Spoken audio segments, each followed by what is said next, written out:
औरंगजेबाच्या कबरीच्या वादानंतर नागपुरात मोठा राडा, 2 गट समोरासमोर आल्यानंतर एका गटाकडून दगडफेक, अनेक जण जखमी, वाहनांचंही नुकसान, 50 जण पोलिसांच्या ताब्यात।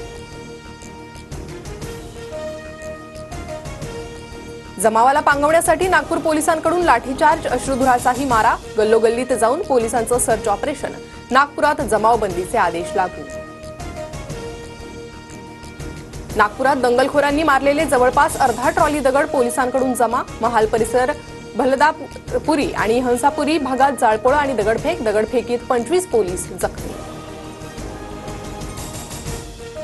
अफवांवर विश्वास ठेवू नका, सर्वांनी कायदा आणि सुव्यवस्थेचं पालन करावं, मुख्यमंत्री फडणवीसांसह गडकरींचं नागपूरकरांना शांततेचं आवाहन, दंगेखोरांवर कडक कारवाई करण्याचे देखील आदेश।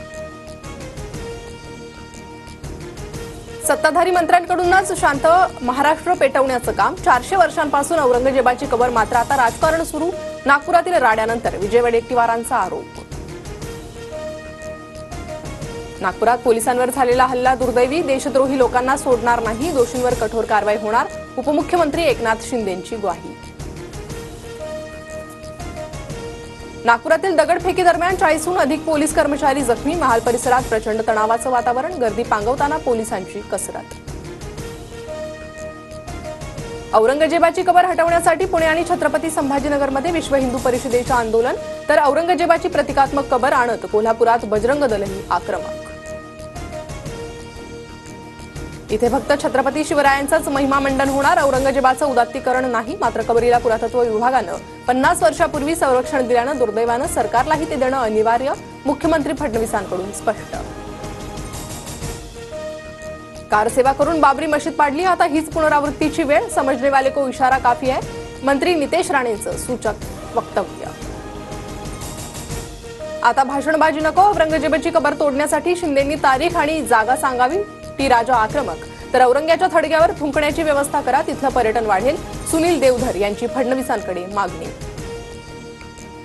2 मुलं असलेल्या बायकोच्या वाहनात बंदूक ठेवणारा पुरुष नाहीच, अशा फालतू माणसाबरोबर मी काम करणं अशक्य, सुप्रिया सुळेंची नाव न घेता धनंजय मुंडेंवर जहरी टीका। मंत्री जयकुमार रावल यांच्यावर भ्रष्टाचाराचे आरोप, रावल यांची बँक घोटाळ्यासह माजी राष्ट्रपती प्रतिभाताई पाटलांची जमीन लाटली, राऊतांचा दावा, जयकुमार रावलांचा मात्र आरोपांवर बोलण्यास नकार।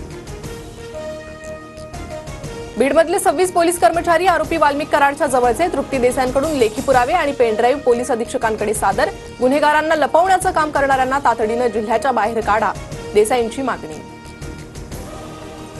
पुणे मुंबई द्रुतगती मार्गावरील प्रवास 1 एप्रिलपासून 3% महागणार, 4चाकी वाहनाच्या एकेरी प्रवासावर 5 रुपयांची तर अन्य प्रकारच्या वाहनांवर सरासरी 15 ते 20 रुपयांची वाढ। प्रशांत कोरटकरच्या जामीन अर्जावर आज फैसला, कोरटकर काही वरिष्ठ पोलीस अधिकाऱ्यांच्या संपर्कात, मोबाईलमधला डेटाही डिलीट केला, वकील असीम सरोदे यांचा मोठा आरोप। विधान परिषदेच्या 5 जागांची निवडणूक बिनविरोध होण्याची शक्यता, भाजपकडून संदीप जोशी, संजय केनेकर, दादाराव केचेंचा अर्ज, तर शिवसेनेत चंद्रकांत रघुवंशी आणि राष्ट्रवादी काँग्रेसकडून संजय खोडकेंनी अर्ज भरला, आज छाननी होणार।